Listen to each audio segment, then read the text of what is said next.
How can this simple act feel like the most dangerous thing I could never think of?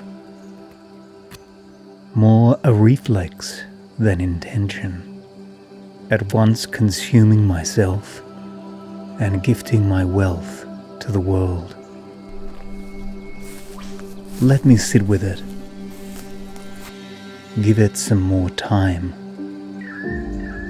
I'll learn the hand I must play for this to become what it wants to. I will not refuse, but allow the muse to guide me. From the waking of the dawn to the vast dark of still, I will mark this lonely page.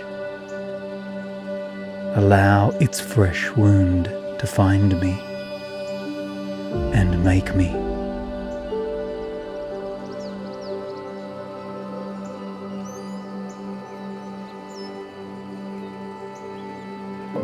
The work makes itself, that's the first thing.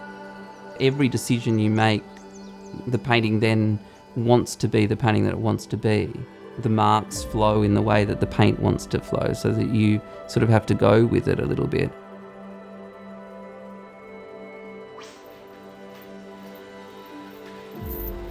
Fatto a mano is the Italian word for made by hand. I wanted to be a bike shop that actually could fix things, could repair, being able to make a frame, make it by hand, braze and weld, fabricate. All these things is what used to happen in bike shops.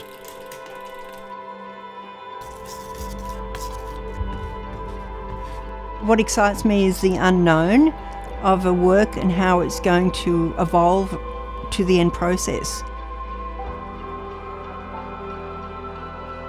It is just a playground for creative ideas. Imaginative approaches to new technologies is kind of what new technologies need.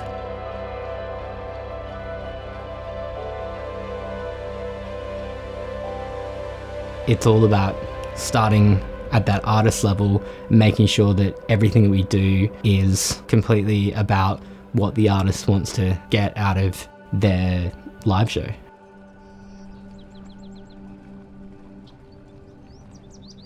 Even when you think things are static, they're not.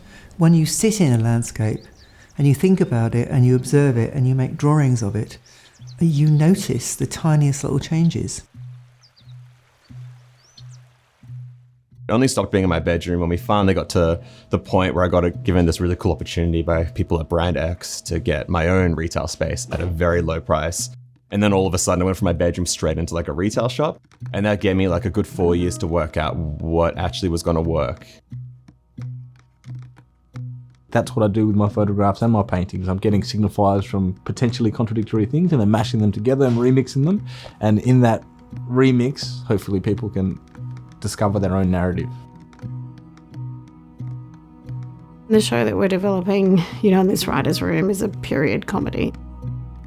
As long as it is unique, has an authentic voice in terms of its storytelling, it's kind of fun.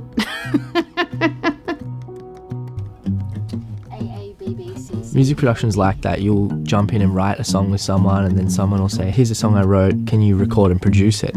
And I'll make you walk this tightrope with each breath. It's also their story, and we're going to frame it in a way that paints a unique picture for them. Cool. As a dancer today, you need to be able to do the classics, perfectly, but you also need to be able to do exactly what's asked and have some input into choreography. There's lots of room for creativity, and that's becoming more and more evident in the works that are being produced. Walking is part of my process as well and part of my practice. So I walk through to Centennial Park, around Centennial Park and through all the back streets all the way back. I realised that creating work was a way of processing my own mental health and anxiety. That's what my practice is about, is giving myself the permission and the safe space to tell my own story. Art isn't meditative for me at all. Art is a frenzy of kind of fury often. It In a way, the art is the language. It's not a meditation. It's actually it's an action. It's an energy. Technically, I approach all of the paintings like you would paint flowers. You know, it's tonal, it's colour, it's matching, it's moving away when you can. And if I've captured someone's soul, you know, like in some sort of Horcrux way, that's not my doing, really. If I'm building wheels, generally I'll listen to reggae or classical music or something sort of out of tempo. Whereas I really need to smash out work, I'll be playing dance music or grunge or, you know, like a little bit of punk or whatever. If you hold on to being too precious about your work, you're not growing and you're not expanding and playing, really. That's what my artwork seems to be about.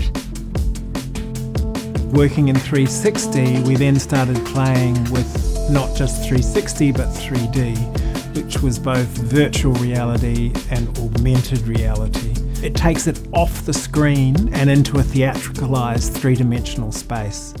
The specific emotions that this person's feeling are really important to how that story makes sense. And so exploring that as best as possible is what is art.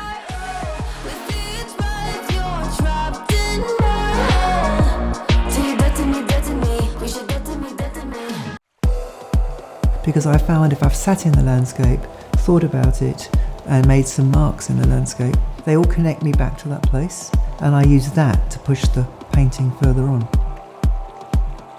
So the way we've got things set up, it means I can come up with an idea, post it on socials, get some buzz, then create the design, then release it all in one day, and then that afternoon we can then be shipping it out already.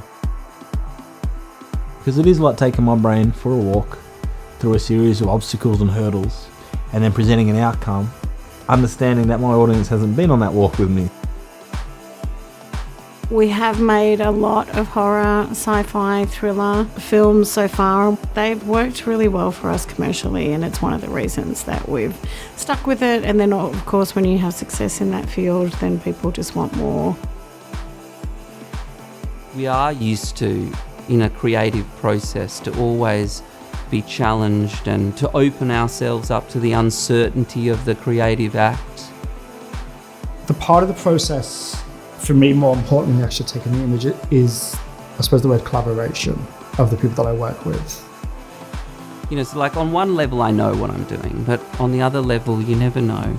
It's one part of a conversation. It's my contribution to an ongoing conversation, and that conversation continues. And I think making for me is really important, that sort of production. You know, I have these very tight ideas of what I think I might be doing, and then I have to put them aside and actually just operate through form. I don't know, I think I'm merely the artisan really, and I let other people sort of finish it off.